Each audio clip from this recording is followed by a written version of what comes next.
Bref, après avoir passé ce mauvais début de soirée, en rentrant chez moi, Surprise! mon coloc avait décidé, pour me faire oublier ce début de soirée pourri, d'inviter tous nos potes pour faire une soirée d'enfer. J'étais pas vraiment en forme, mais ils étaient tous là à me regarder, alors je me suis laissé aller. Mais comme à toutes les soirées, il y a toujours un truc qui va pas. Là, il y avait ce mec, personne ne le connaissait, mais pourtant c'est lui qui s'occupait de la musique. Et s'il passait pas que des trucs de merde, on l'aurait peut-être pas remarqué. Parce qu'en une soirée, il a quand même réussi à nous mettre le Papa Pingouin,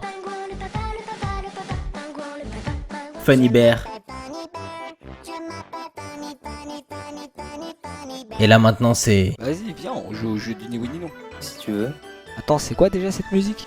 Bah, c'est oui oui. T'as perdu. Ouais, parce que lui aussi il était là. Ce mec, c'est le mec qui fait des blagues que tout le monde connaît, mais qui font toujours un peu rire. Ah, mais alors ça, c'est vraiment énorme. Comme ma bite. Pas loin de lui, il y avait aussi le mec qui comprenait pas les blagues, mais qui essayait quand même de les refaire. Ah ouais? Parce que la dernière fois qu'on s'est vu, tu avais les cheveux beaucoup plus courts. Comme ma bite. Et merde, j'y arriverai jamais. Il y a aussi ceux qui croient savoir danser alors qu'en fait, bah, pas du tout.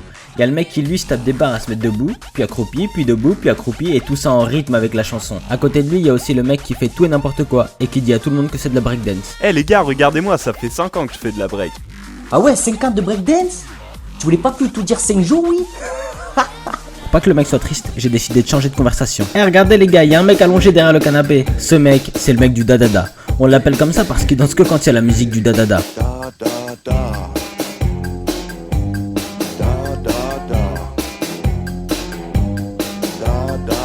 Après, je me suis retourné. Là, il y avait deux potes qui parlaient depuis le début. J'ai eu envie de savoir ce qu'ils racontaient. J'ai fait semblant de m'approcher de la télé pour pouvoir les entendre. Et là... Elle était nue sous sa chemise, la petite cochonne. T'as dit quoi?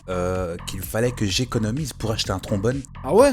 J'avais pas entendu ça. Je pense que tu t'en rends pas bien compte. De quoi? Ben, c'est pas facile de dormir à côté d'une allumeuse, hein. T'as dit quoi? Faudrait que je dise à Vladimir de ramener mon agrafeuse. Mais c'est n'importe quoi ce que tu dis. À un moment, j'ai eu un gros coup de fatigue et j'ai décidé d'aller au lit. Je commençais à monter et là, un pote a débarqué. Eh mec, elles sont où tes chiottes? J'arrive plus à me retenir. Elles sont en bas, première porte à gauche. Je suis allé au lit, j'ai fermé les yeux et je me suis endormi. 4 heures plus tard, je me réveille en sursaut. Je descends tranquillement et comme à toutes les soirées, il y avait aussi le fameux groupe de personnes qui avaient pas dormi de la nuit. Ils s'apprêtaient tout juste à sortir dehors pour faire un bonhomme de neige. J'ai pas cherché, je les ai laissés faire. Ça faisait 30 minutes qu'ils étaient partis et je me suis dit que j'allais aller voir dehors pour voir ce qui se passait. Ils avaient fait un énorme bonhomme de neige, plus grand qu'eux.